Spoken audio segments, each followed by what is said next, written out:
바로 이곳에서 예배합니다 고백한 우리 3교구 식구들 한 사람 한 사람 주의 은혜 가운데에 풍성함을 입는 귀한 삶 되어지게 축복합니다. 우리 모두는 다 하나님께 예배하는 자입니다. 예배하는 삶은 축복이고 은혜이고 그 안에 기쁨이 있습니다.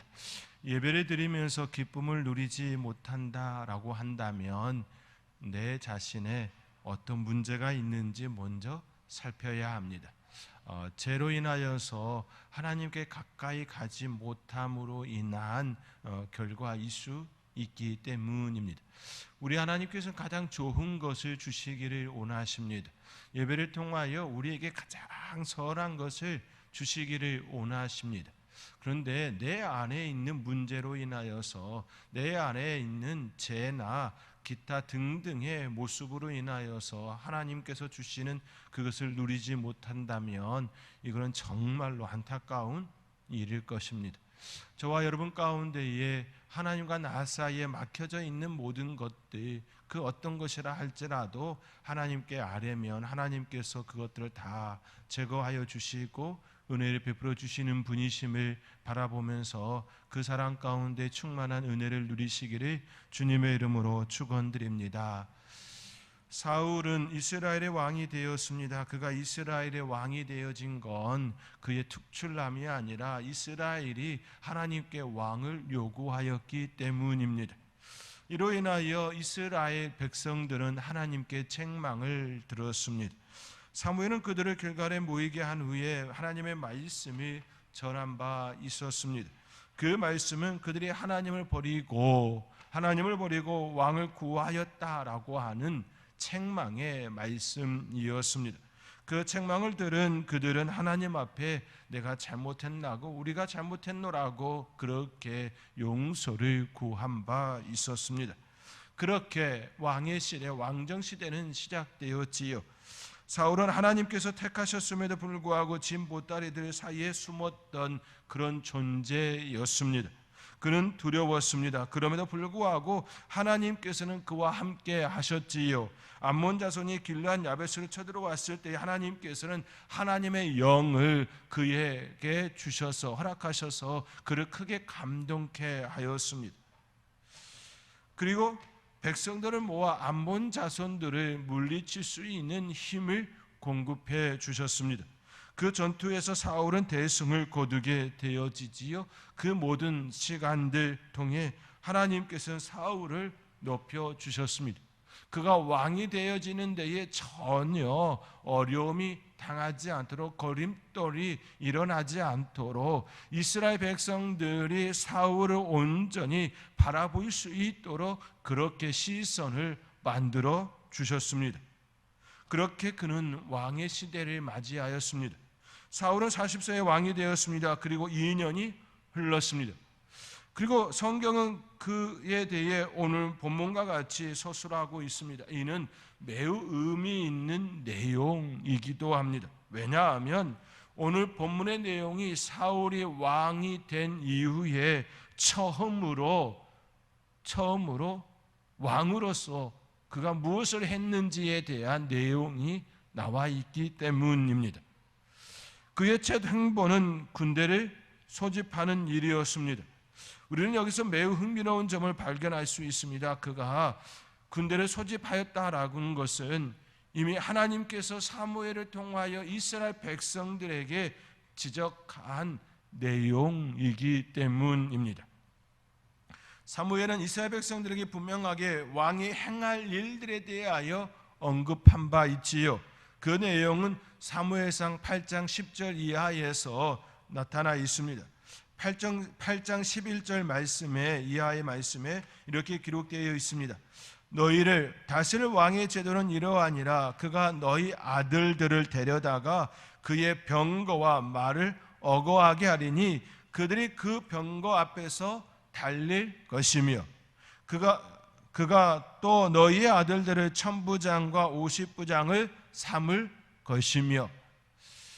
이 말은 왕의 제도가 생기면 너희 아들들을 군사로 모집시킬 것이다 라고 하는 것이지요.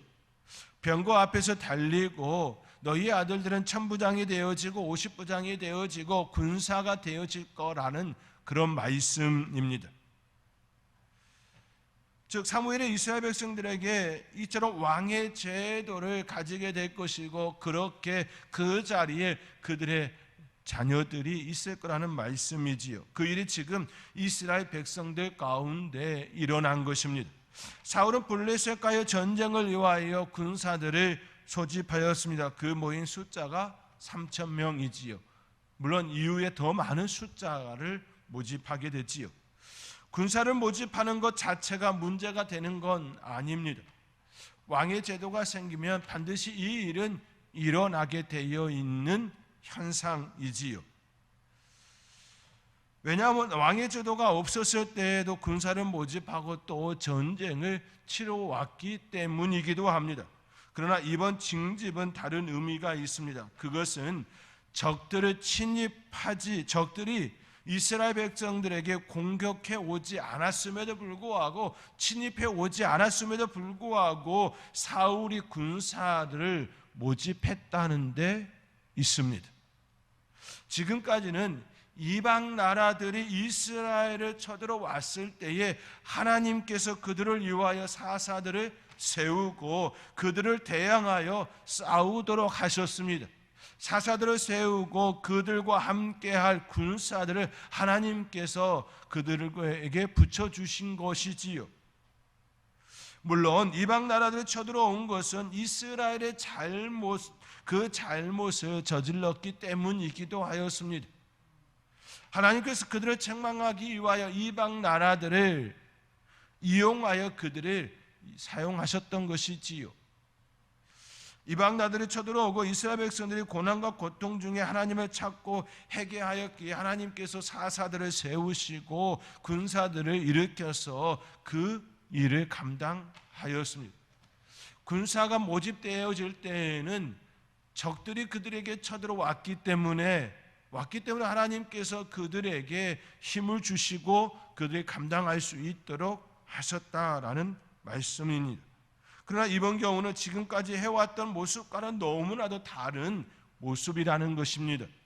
이는 사울이 자신을 드러내기 위하여 군사를 모집했다라는 데 있습니다. 자신을 드러내기 위하여, 자신의 존재를 드러내기 위하여 이러한 행동을 하였습니다. 이스라엘 그 백성들을 위하여 안전하게 지키기 위하여 평화를 주기 위하여 이 일을 행한 것이 아니었다라는 말씀입니다. 또한 이방 나라들이 쳐들어와 막기 위함도 아니었습니다. 나라를 지키기 위해 일어난 군사적 행동이 아니었습니다. 우리나라는 남북이 갈라져 있지요. 아직 종전이 아닌 휴전 상태에 있습니다. 북한 정부는 계속해서 우리나라에 남한의 시비를 걸고 있지요. 도발을 하고 있습니다. 북한은 적화 통일을 위하여서 지금도 무기를 생산하고 개발하고 있습니다. 물론 우리나라도 무기를 생산하고 무기를 늘 개발하고 있지요. 그러나 이유가 너무 다르지요. 북한 주민을 굶주리고 있는데 수천만 원짜리 미사일을 만들고 허공을 향해 날리고 있습니다. 그 비용이면 한 해 필요로 하는 식량의 부족분을 다 채울 수 있는 그런 비용입니다.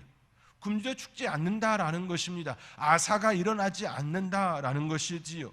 그러나 그들은 그렇게 하지 않았습니다. 오히려 여러 모양으로 남한을 향하여, 우리나라를 향하여 공격하고 또 도발하고 또 도발을 하였습니다. 북한의 도발에 대하여 국방대학 이윤규 교수는 다음과 같이 보고를 한 바 있습니다. 북한은 6.25 전쟁 이후 대남 적가 혁명 목표 달성을 위해 지상, 해상, 공중의 다양한 수단과 방법으로 공중전 또 밑에 해중 다 말하는 것이지요. 대남 침투 및 국지 도발을 감행하여 왔으며 다음과 같은 양상으로 전개되었다라고 하면서 세 가지를 이야기합니다. 첫 번째는 시간과 장소를 가리지 않았다. 그들의 도발은 시간과 장소를 가리지 않았다는 것이지요. 그들은 필요에 따라 유리하다고 판단된 그 시간을 선택하였고 지상, 해상, 공중, 국내 회를 불문하고 장소를 가리지 않았습니다. 두 번째, 수단과 방법과 대상을 가리지 않았습니다. 즉 함정, 항공기, 포, 납치, 폭파 등 다양한 수단, 방법을 동원하였고 대상도 국군과 한민군뿐만 아니라 국민과 최고 지도자를 가리지 않았습니다. 그렇죠. 칼기 납치 사건도 일어났었던 것 아닙니까? 세 번째는 형태가 다양해지고 도발 강도와 위협 수준이 점증되었습니다. 점차 점증되었다라고 하는 것이지요. 최초에는 특수 공작원이나 간첩 등 소수 인원의 침투 공작으로부터 수십 명의 침투, 도발, 함정을 향한 공격, 우리 영토의 국민들을 향한 직접 공격으로 도발 강도가 점증되어 왔다라고 이야기합니다. 네 번째는 도발을 은폐하고 효과 극대화를 위해 위장 평화 공세와 긴장 조성 등 화전 양면 전술을 전개하였다라고 이윤규 교수는 이렇게 이야기를 보고를 올리고 있습니다. 북한은 남한을 향하여 평화를 말하면서 늘 도발을 하고 있습니다. 앞으로도 계속 도발할 겁니다. 도발하는 북한을 향하여 우리도 마땅히 대응해야 하지요. 대응하지 않는다면 우리의 이치, 우리의 그 모습들을 지킬 수가 없기 때문입니다. 대응은 마땅히 일어나야 하지요. 그러나 사울이 처음 군사를 징집한 건 우리나라처럼 지키기 위하여 북한의 그 도발처럼 그 도발을 막기 위하여 대응하기 위하여 군사를 보강하고 군력을 보강하고 무기를 개발하고 그러한 모습이 아니었다라는 데 있습니다. 도발을 막기 위하여 모집한 것이 아니었습니다. 이 일은 자기를 드러내기 위한 그러한 하나의 조치였습니다.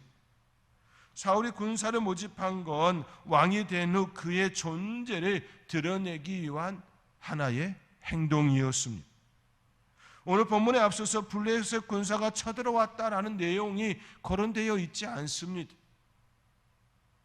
우리는 이 사실을 분명하게 기억해야 합니다. 오늘 본문은 어떻게 시작하였나요? 1절 말씀에 사울이 왕이 될 때에 40세라 그가 이스라엘을 다스린 지 2년에 라는 말로 시작하고 있습니다. 블레셋 군사가 이스라엘을 향하여 공격해 왔다라고 하는 그런 말씀이 없습니다. 앞서 있었던 11장의 내용과는 전무 다른 모습이지요. 11장에서는 암몬 사람 나하스가 올라와서 길르앗 야베스에 맞서 진침해 야베스 모든 사람들이 나하스에게 이르되 우리가 언약하자 그리하면 우리가 너를 섬기리라. 그러나 그들이 그렇게 하지 않았지요. 공격을 해온 것입니다. 그때 하나님께서 사울을 크게 감동시키시고 그들을 대응할 수 있는 힘을 제공해 주셨습니다. 그러나 지금은 전혀 그런 모습이 여기 안에는 일어나지 않습니다. 사울이 왕이 될 때에 40세라 그가 이스라엘 다스린 지 2년에 이스라엘 사람 3,000명을 택하여 라고 시작하고 있는 것입니다. 사울은 자기의 존재를 드러내기 위하여서 군사를 모집하고 이를 행동에 나타낸 것입니다. 이는 지금까지 이스라엘 백성들이 취하였던 행동과는 너무나도 다른 모습입니다. 지금까지 이스라엘 백성은 팔레스타인 지역에 살아가며 지키는 행동 아니었지요. 오직 이방 나라들을 공격해 왔을 때에 사사들을 세우고 하나님께서 그들에게 힘을 주시고 그 군사적 도발을 막는 그런 모습이었습니다. 먼저 공격하여 영토를 넓히거나 탈취물을 가져오지 아니하였습니다. 물론 40년 광야 생활을 마치고 젖과 꿀이 흐르는 가나안 땅을 입성할 때는 먼저 공격하고 그 자리를 차지한 건 맞습니다. 그러나 이것은 이미 하나님께서 아브라함에게 약속한 그 약속의 성취의 모습이었지요. 그것도 400년 동안 기다렸다가 그 땅을 차지하게 하였습니다. 그 400년의 시간은 그 땅에 제약이 관영할 때까지 기다림이었습니다. 그 땅이 도저히 하나님께서 봐줄 수 없다라고 하는 그때까지 기다림이었습니다.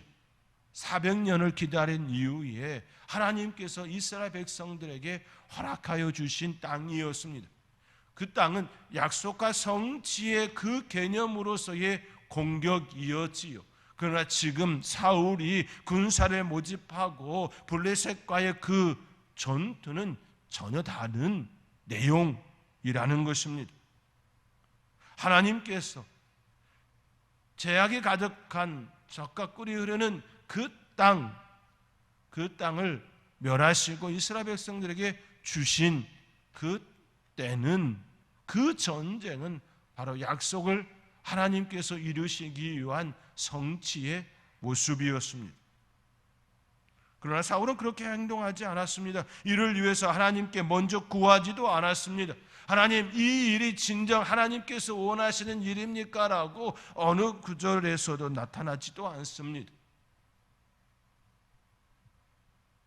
하나님께 여쭤보지도 않고 단독적인 행동이었다라는 것입니다. 하나님께서 염려하셨던 그 일이 사울에게 일어난 것입니다. 이 일로 이스라엘 백성들은 두려움에 떨게 되었습니다. 오늘 본문 7절의 말씀입니다. 우리와 함께 오늘 본문 7절의 말씀 함께 읽겠습니다. 어떤 히브리 사람들은 요단을 건너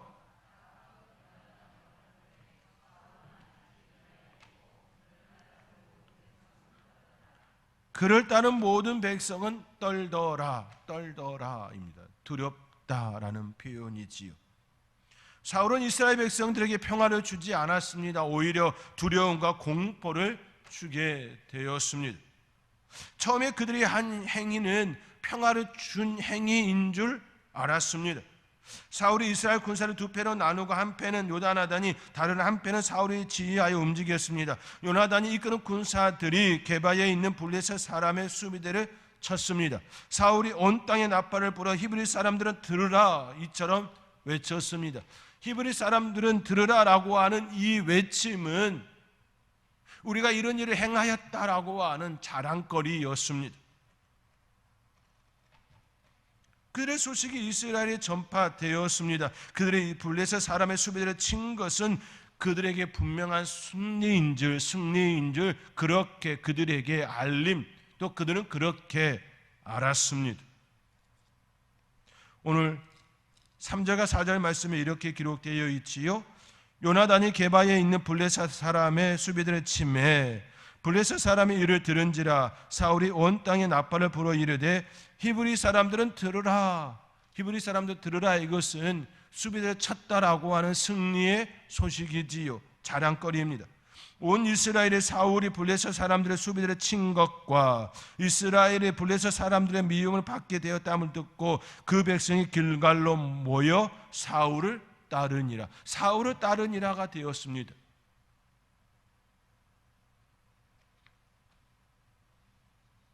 히브리 사람들은 들으라 했고 그 일이 일어났음을 보았고 그들이 사울을 따랐습니다. 그러나 이어지는 5절, 6절, 7절 말씀에 블레셋 사람들이 이스라엘과 싸우려고 모였는데 병거가 3만 마병이면 6천 백성은 해변의 모래와 같이 많더라. 그 숫자를 보았을 때 결국 이스라엘은 떨게 되었다라는 것이지요. 진정한 평화가 아니라 가짜 평화였습니다. 위장된 평화였습니다. 히브리 사람들은 들으라라고 외쳤던 그 외침은 결국에는 자기 자신을 드러내려 했던 어리석음의 외침밖에 되지 않았습니다. 사울이 왕이 된 후 그가 진정으로 해야 할 일은 군사를 동원하여 이방 나라를 대적하는 일이 아니어야 했습니다. 그가 진정으로 먼저 해야 할 일은 내면을 단단히 하는 일이어야 했습니다. 내실을 충분히 단단하게 한 후에 이방 나라들이 쳐들어왔을 때에 대응에도 늦지 않았습니다. 그러나 그는 그렇게 하지 않았습니다. 사랑하는 성도 여러분, 우리는 사울의 이 모습을 통해 우리는 교훈을 얻어야 합니다. 사울은 자신을 들여다보는 일을 먼저 하지 않았습니다. 먼저 나라 안을 살피고 그런 후에 전쟁을 해도 늦지 않았음을 인식하지 않았습니다. 우리들도 마찬가지입니다. 먼저 내 자신을 살펴야 합니다. 그러한 후에 누군가가 나를 공격해 올 때에 대응해도 늦지 않습니다. 내가 단단히 서 있으면 누군가가 나를 공격해 온다 할지라도 여유 있게 대응할 수 있습니다.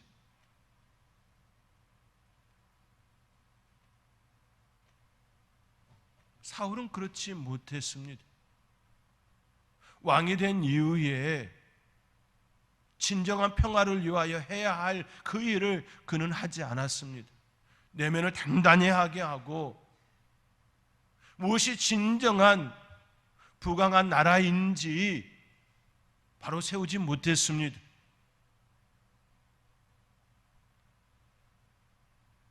내면을 살피는 일은 매우 중요합니다. 내면을 살피는 일은 매우 중요하지요. 신앙을 점검해야 합니다. 우리의 신앙을 점검해야 합니다. 우리의 인격도 점검해야 하지요. 우리의 성품도 점검해야 합니다. 왜냐하면 우리 성품으로 인하여서 예수 그리스도가 욕먹을 수 있기 때문입니다. 하나님이 욕먹을 수 있기 때문입니다. 욱하는 그 성격으로 인하여 드러나지 말아야 할 것이 드러날 수 있기 때문입니다. 저도 많이 욱하는 것 때문에 무너졌습니다. 우리 안에 늘 단점들이 있지요. 그리고 실력을 점검해야 합니다. 진짜 내 실력이 이것이 맞는지 점검해야 합니다. 내 수준이, 내 실력이 바닥이라고 한다면 그것을 온전히 파악하고 올라갈 수 있도록 만들어야 합니다. 부족한 부분이 무엇인지 살펴야 합니다. 그리고 채워야 합니다. 채우지 않으면 늘 부족한 상태에 있을 수밖에 없습니다. 사울은 왕이 된 이후에 이러한 일을 해야 했습니다. 국가적으로 하나님과의 관계를 더 돈독하게 만들어야 했습니다. 이스라엘 백성들의 정체성이 무엇인지를 바르게 알려주고 그들의 존재 의미가 무엇인지 그들의 삶의 방향이 무엇인지 바르게 알려주어야 했습니다.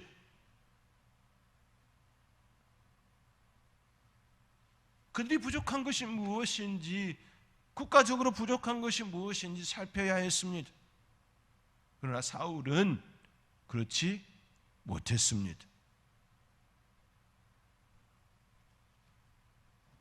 빈수레가 요란하다고 하지요. 아직 준비되지 않은 그들은 결국 블레셋을 건드는 일이 되고 말았습니다. 우리는 준비되지 않은 자가 어떻게 되어지는지 다음 수요 예배 시간에 알게 될 것입니다. 기도하겠습니다.